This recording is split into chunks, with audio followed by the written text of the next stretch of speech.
Ruang kolaborasi modul 2.3 Praktek Coaching oleh Evi Mutaufiro SPD, calon guru penggerak rekognisi Angkatan 11, SDN Banjaran 4, Kota Kediri. Tujuan pembelajaran khusus modul 2.3.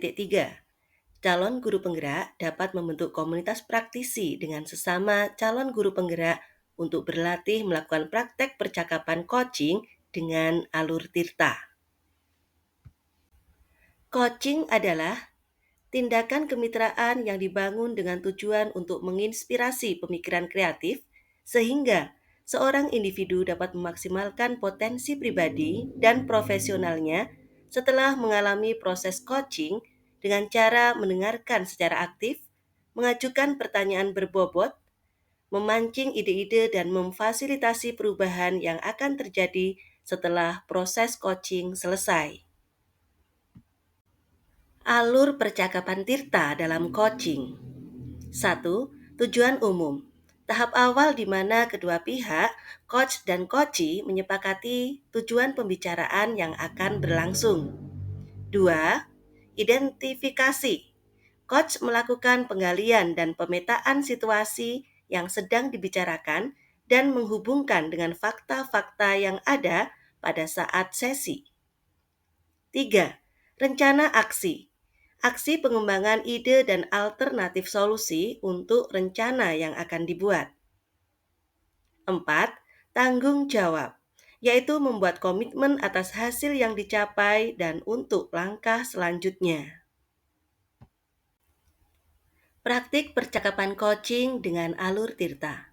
Peran Coach Evi Mutaufiro, Coachee Dwi Ratnawati. Selamat menyaksikan.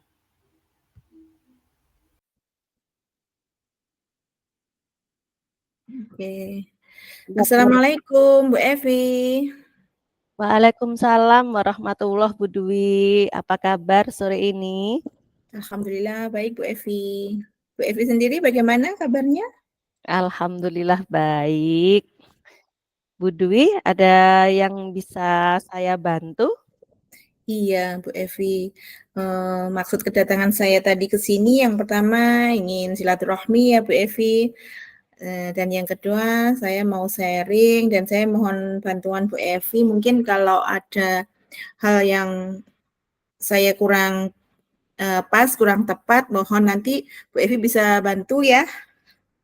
Baik, siap Bu Dwi. Jadi Bu Dwi ingin melaksanakan diskusi pada sore hari ini. Iya. Kalau boleh tahu, kita akan berdiskusi tentang apa Bu Dwi? Iya, begini Bu Evi, saya kebetulan kan ngajar di kelompok A di TK, PAUD ya.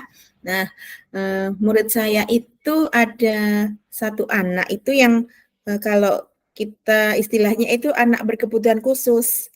Nah, tetapi orang tua tidak mengakui bahwa anaknya itu berkebutuhan khusus.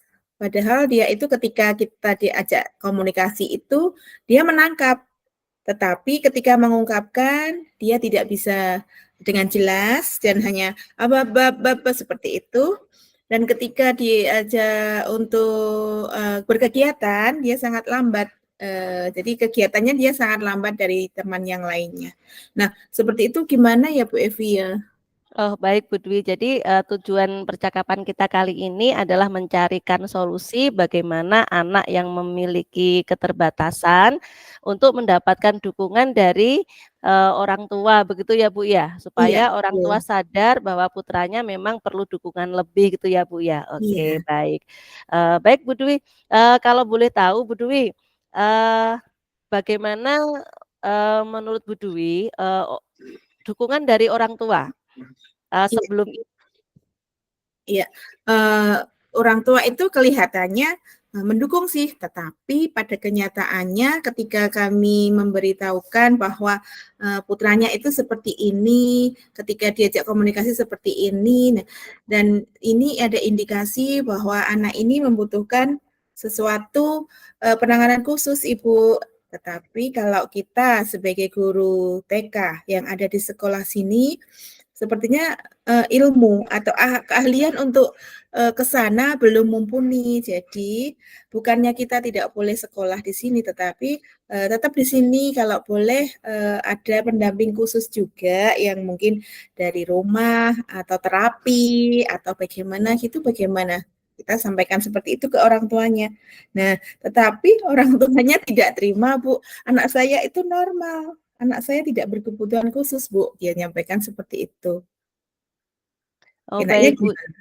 Jadi, salah satu permasalahannya adalah, orang tua itu, tidak terima begitu ya, belum bisa Iya, menerima bahwa, putranya itu, harus mendapatkan dukungan lebih karena memang berkebutuhan khusus begitu ya, Bu. iya, Nah, betul. selama ini Bu, selain panjenengan sudah menyampaikan kepada orang tua terkait dengan kondisi, putranya, apa yang sudah Ibu lakukan? Iya, itu Bu Evi. Sementara saya masih komunikasi dengan orang tua saja. Saya belum melangkah kemana mana. Oke, Ibu masih hanya komunikasi, dengan wali murid saja ya, belum Iya, belum misalnya bersama pihak ketiga gitu belum ya, Bu, ya? belum Bu. Ini kalau boleh tahu, Bu, kepala sekolah juga belum tahu permasalahan ini? Eee, Kalau secara umum kepala sekolah tahu kalau ada anak berkebutuhan khusus, cuma masalah untuk orang tua belum mengakui, saya belum cerita secara detail, Ibu. Baik, Bu, jadi, sepertinya, Ibu masih hanya melakukan komunikasi dengan orang tua dan orang tua belum belum bisa menerima. Nah, Iya, menurut Ibu, kira-kira rencana apa yang akan Ibu lakukan setelah, langkah yang pertama tadi belum berhasil? iya, ya itu tadi, seperti pertanyaan Bu Evi, saya harusnya melibatkan orang ketiga ya, Bu, ya. Saya selama ini merasa, saya atasi sendiri, ternyata betul, saya baru sadar Bu Evi menyampaikan saya belum apakah sudah melibatkan orang ketiga? Belum, ya. Ini kayaknya saya harus melibatkan, ibu kepala sekolah saya deh, untuk saya sharing, mungkin ada langkah atau, saran dari kepala sekolah saya ya, yang bisa menjembatani dengan orang tua. Kayaknya gitu ya, Bu Evi, ya? Rencana Ibu mungkin, tindakan yang tepat, Bu. Jadi melibatkan kepala sekolah nggih. Selain itu, Bu, selain melibatkan kepala sekolah, ada lagi mungkin yang Ibu Dwi rencanakan? Iya. Nah itu, kekhawatiran saya ketika nanti saya sharing dengan kepala sekolah dan kepala sekolah menjembatani, takutnya kepala sekolah juga dianggap seperti saya sama orang tuanya bahwa anak saya tidak berkebutuhan khusus. Nah mungkin kalau nanti langkah dengan kepala sekolah kurang efektif, mungkin saya akan minta bantuan kepala sekolah untuk menghadirkan psikolog atau psikiater gitu ya, orang-orang yang ahli di dalam bidang ini gitu ya. Oh iya, Bu. Nah, Bu Dwi punya rencana tambahan, yaitu akan menghadirkan psikolog atau, orang ketiga yang ahli di bidang ini, Bu, ya. Ya. Oke, baik, Bu.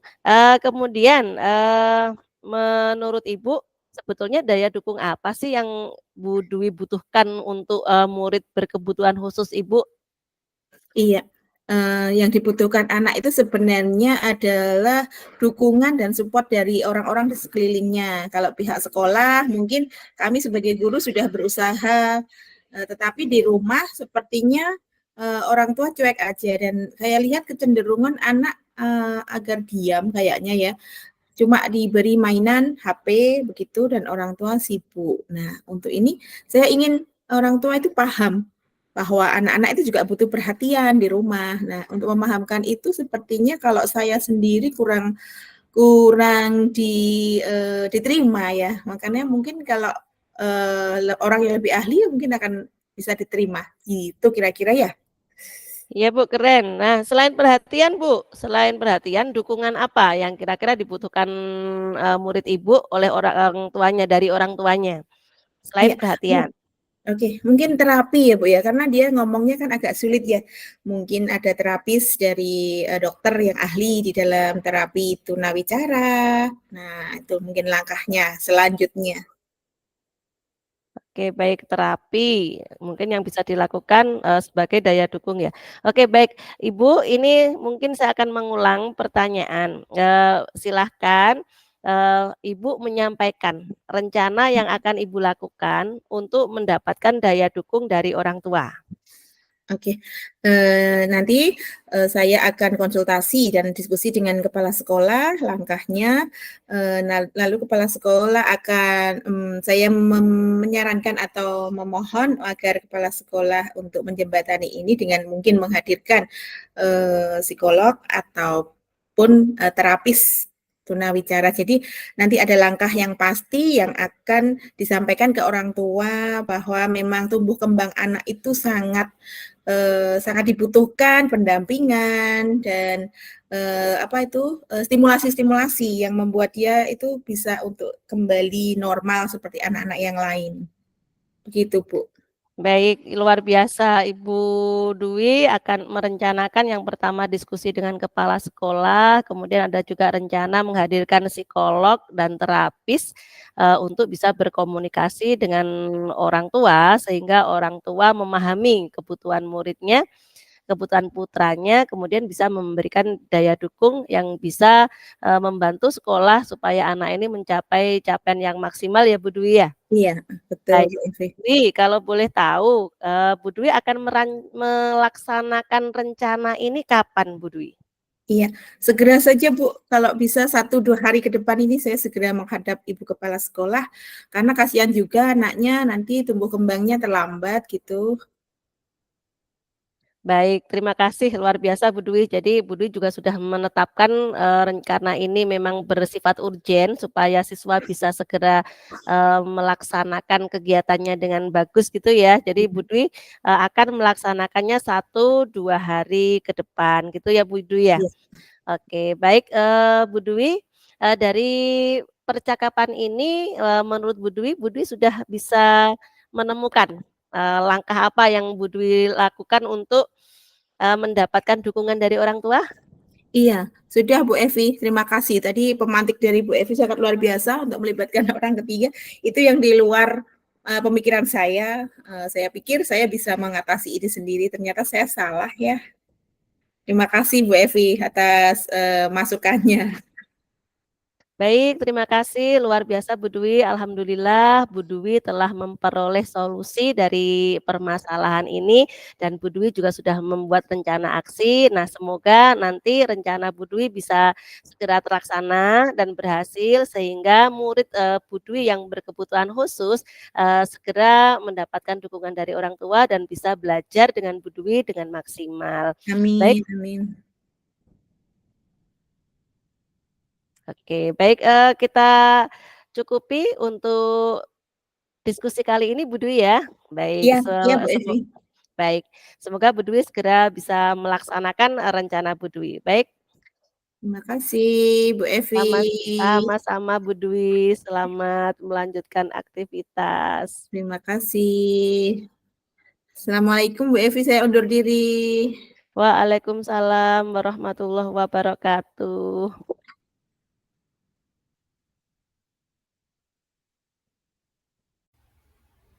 Refleksi percakapan coaching. Apa yang sudah berjalan dengan baik selama proses percakapan coaching? Menurut saya dapat fokus pada coach sehingga coach leluasa dan dapat bersikap terbuka. Saya telah memandu percakapan coaching berdasarkan alur Tirta. Saya dapat menggali potensi yang dimiliki coach dengan mengarahkannya untuk menemukan ide-ide pemecahan masalah. Saya dapat menggali pertanyaan yang berbobot dan mendengarkan dengan aktif. Hal ini sesuai dengan prinsip coaching. 2. Apa yang masih perlu diperbaiki atau ditingkatkan dalam percakapan coaching? Hal yang perlu saya tingkatkan lagi yaitu saya perlu banyak berlatih untuk meningkatkan kompetensi dalam mendengarkan dengan rasa, khususnya pada tahap mengapresiasi dan merangkum. 3. Apa yang Bapak Ibu lakukan untuk tetap dalam kondisi present atau kehadiran penuh sebelum dan saat melakukan coaching? Agar dalam kondisi present atau kehadiran penuh, saya melakukan memberi atensi penuh atau mindfulness dengan menatap secara serius, melakukan posisi duduk yang baik, membuat koci merasa nyaman untuk berbicara. Mencatat poin penting dalam percakapan coaching, fokus mendengarkan, mencermati, dan merespon cerita yang disampaikan koci. Apa yang Bapak Ibu lakukan untuk memperbaiki atau meningkatkannya? Untuk meningkatkan kemampuan mendengarkan dengan teknik rasa, khususnya pada tahap apresiasi dan merangkum, saya melakukan memperbanyak praktik percakapan coaching dengan alur tirta. Mencatat kata kunci dari percakapan yang disampaikan koci, memberikan pertanyaan-pertanyaan terbuka kepada koci. Umpan balik dari koci. Tuliskan umpan balik dari Anda, pertanyaan untuk koci. Apa yang Anda rasakan pada saat di coaching?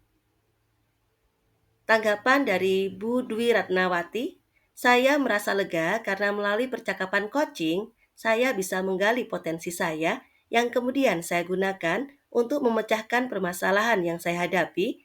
Saya merasa senang mendapatkan pencerahan tentang pentingnya membuat rencana peningkatan strategi penyelesaian masalah, langkah-langkah apa yang harus saya lakukan, dan bagaimana saya bisa berkomitmen terhadap keputusan yang saya ambil. Sekian, terima kasih. Demikian rekaman praktik coaching modul 2.3. Terima kasih telah menyaksikan.